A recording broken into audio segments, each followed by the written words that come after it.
오늘 이 말씀과 함께 40일 특별 새벽 기도회를 마치게 되는 것이 큰 은혜이고 특별한 의미가 있겠다 싶습니다. 예수님을 따르던 사람들이 많았습니다. 그리고 그 따르던 사람들 중에서도 예수님의 말씀에 감동받은 사람도 많았습니다. 주님께서 하신 은혜가 있었고 그 마음을 그들이 깊이 누릴 수가 있었던 것인데요. 그런데 우리가 한 가지 오늘 말씀을 통해서 거듭 확인할 수 있는 것은 하나님 말씀에, 예수님 말씀에 은혜 받은 사람도 많았고 따르는 사람도 많았지만 떠나는 사람도 많았다. 이 부분에 주목하고 싶습니다. 예수님을 떠나는 사람도 많았고 그 떠나는 사람은 예수님의 생전에 더 많았다. 그들의 목적과 어떤 이유가 있는 사람들은 떠나가더라. 그리고 지금 이 시점을 좀 더 지나지만 십자가 지실 때는 거의 다 떠나가더라. 남은 사람 거의 없더라. 예수님의 제자 12명마저도 예수님이 십자가 지는 그 순간에는 다 도망가더라. 다 없더라. 우리가 그런 상황을 오늘 주님이 말씀을 전하시고 제자들에게 권면하실 때 일어난 이 일을 통해서도 알 수 있겠다고 싶습니다.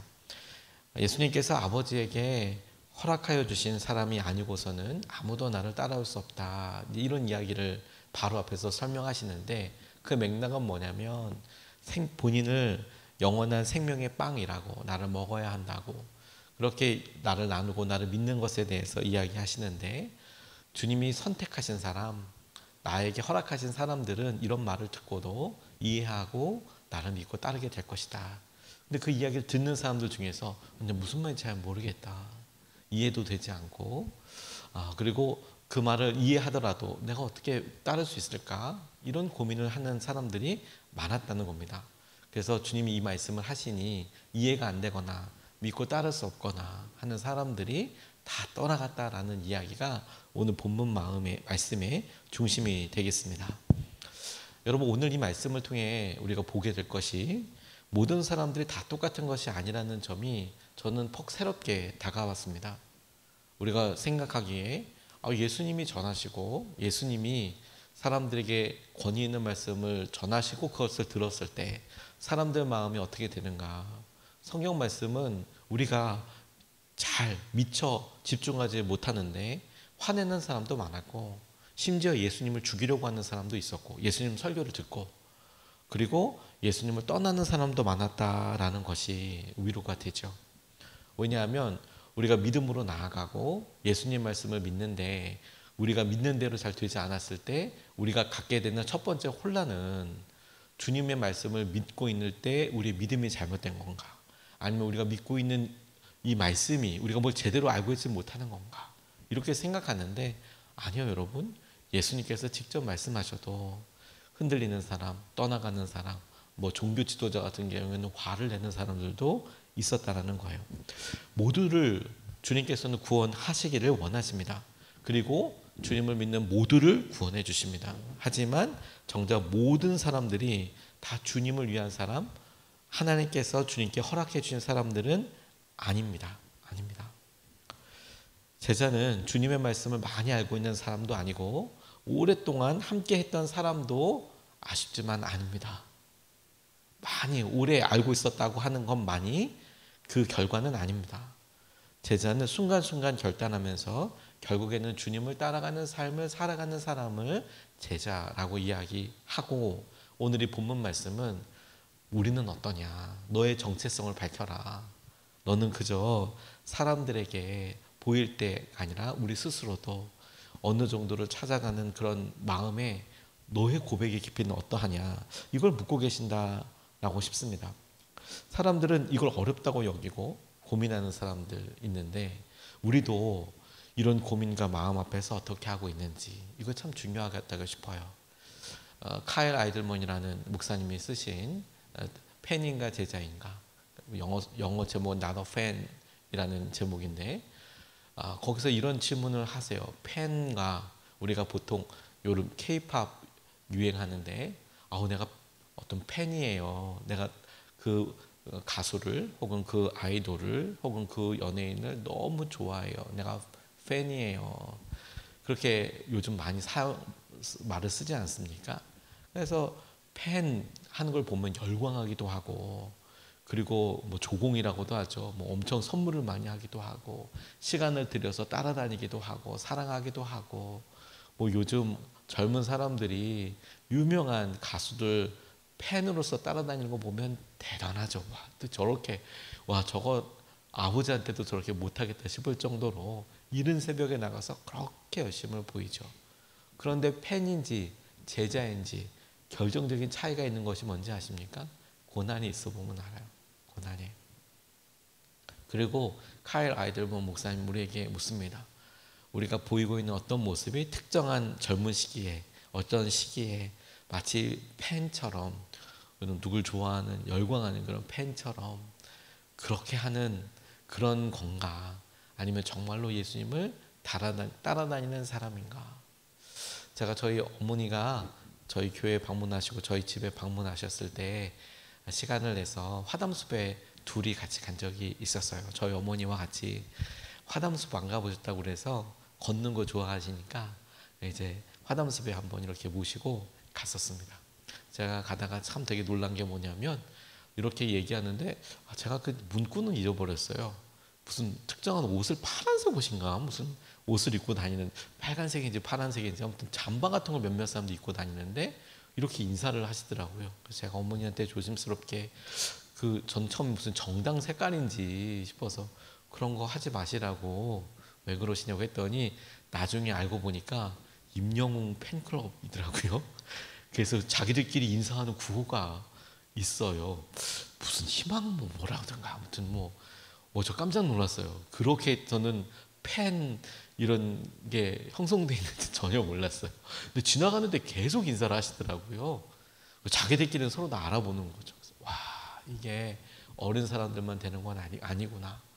그리고 우리끼리 나와서도 여러분, 우리가 크리스천이라는 걸 서로 알아보는 방법도 있지만 사실 대부분 잘 가리고요. 지나갈 때 할렐루야 이렇게 인사하고 잘 다니지 않잖아요. 그러니 와, 저 사람들의 어떤 열심도 대단하구나 이런 생각이 좀 들었습니다. 우리의 삶의 목표를 오늘 이 말씀을 통해 제4차 40일 특별 새벽 기도회를 마감하면서 그냥 마음속에 나 주님 너무 좋아. 나 주님과 함께하는 거 진짜 행복해. 너무 귀하고 좋은 일이죠. 그런데 그 마음의 진정성에서 그래 우리 팬인가? 그래 내가 주님을 좋아하는 마음 이것을 내가 거기서 따라갈 건가? 그 정도인가? 아니면 조금 더 내가 사람들을 예수님을 따라다니는 무리가 아닌 내가 주님을 위해서 함께 동행하는 주님과 함께하는 그런 제자인가? 이거 너무 중요해요. 당연히 팬이 하지 않는 수고를 하고요. 팬이 알지 못하는 중요한 내용들도 알죠. 가까이 있는 내용들이. 그리고 그런 형편을 다 같이 읽죠. 그렇지 않겠습니까? 저는 제자로서 예수님의 12 제자들이 예수님과 함께 할 때 다른 무리들은 멀리 떨어져서 예수님 말씀을 전해 듣지만 예수님이 밤에 주무실 때나 식사를 하실 때나 그리고 거니실 때 다니실 때 어떠셨는지 거기에 있을 소소한 그런 삶의 오해들도 혹은 불편함도 당연히 있지 않았겠습니까? 명절을 준비할 6월절 명절을 준비하라고 이야기하실 때 당연히 있지 않았겠습니까? 근데 그런 것에 생기는 여러 일들에 있어서 섭섭하고 오해가 혹 있었다 하더라도 제자들은 팬과 다르거든요. 다만 따라다니고 다만 그냥 함께 시간을 공유하는 것을 목표로 하지 않거든요. 오늘 66절 말씀 주님을 따르는 삶이라고 했을 때 본문 말씀을 보면 이 때문에 제자 가운데서 많은 사람이 떠나갔고 더 이상 그와 함께 다니지 않았다. 그들에게 말씀이 이렇게 다가왔을 때 생명의 빵이고 주님께서 허락하신 사람이 아니면 하나님께서 허락하신 사람이 아니면 내게 오지 못해. 이런 말을 듣고 아유 섭섭해. 난 아닌가 봐. 나는 주님을 따라다니라고 부르심 받은 사람은 아닌가 봐. 나 이 일에 이 사역에 혹은 이런 교회에 나는 아닌가 봐. 이렇게 생각하게 되는 사람들 다 떠나갔다. 더 이상 그와 함께 다니지 않았다. 그러면서 주님이 이것을 말씀하시고 또 묻는 거 아니겠어요? 너희도 가려느냐? 너희도 가려느냐? 주님을 통해서 무엇을 얻으려고 했던 사람들, 주님을 통해서 성공하려고 했던 사람들은 주님의 말씀을 이해할 수 없었어요. 왜 이렇게 말씀하려는가? 근데 주님은 정말 필요로 하는 사람이 뭐냐면 그 말씀에 막 흥분하고 그래 이거야, 이 말씀이야. 이것에 목표가 있는 게 아니고 어렵고 힘든 십자가의 길조차도 함께 하겠냐, 따르겠느냐. 그게 목표잖아요. 그게 주님이 초청하시는 길이잖아요. 그러니 본 회퍼 목사님은 이렇게 이야기합니다. 주님께서 제자로 부르셨다라는 것은 그냥 다만 함께 하자 이런 수준이 아니라 주님이 당신을 부르셨다라는 것은 주님을 위하여 죽으라고 부르신 것이다. 이렇게 표현을 하셨어요. 주님을 위하여 죽어야 한다라고 그렇게 부르신 것이다. 저는 마음에 그렇지, 내가 단순히 그냥 내가 주님을 좋아하기 때문에 시간을 쓰고 이런 게 아니라 그래 내가 제자인지 내가 주님을 정말 닮기를 원하고 주님을 좇아서 살아가고 그리고 주님의 기준이 내 기준이 되는지 그것이 우리에게 중요한 기준이 되겠구나. 여러분들과 그것을 나누고 싶어요. 주님을 따르는 제자들은 그분의 말씀에 설득되고 그리고 동의하는 수준에는 어쩌면 팬들과 비슷해 보일 수도 있어요. 겉으로 드러났을 때. 그런데 어려움이 있고 정작 선택할 때 다르죠. 다 떠나고 남는 사람들 아니겠습니까? 다 떠나고 기도하러 자리에 오순절 다락방에 남아있는 사람들, 다 떠나고 주님께서 기다리라고 한 그때를 기다리는 사람들, 다 떠나고 주님께서 맡기신 사명을 따라가는 사람들. 그러니까 많은 무리는 예수님 떠나갔고 진정한 사람 제자들이 주님을 믿고 따라가게 되는 것, 이거 너무 중요하겠다고 싶어요. 후안 카를로스 오르티즈 목사님이 제자입니까? 라는 책에서 주님께 기도하다가 응답받았던 이런 이야기를 나눕니다.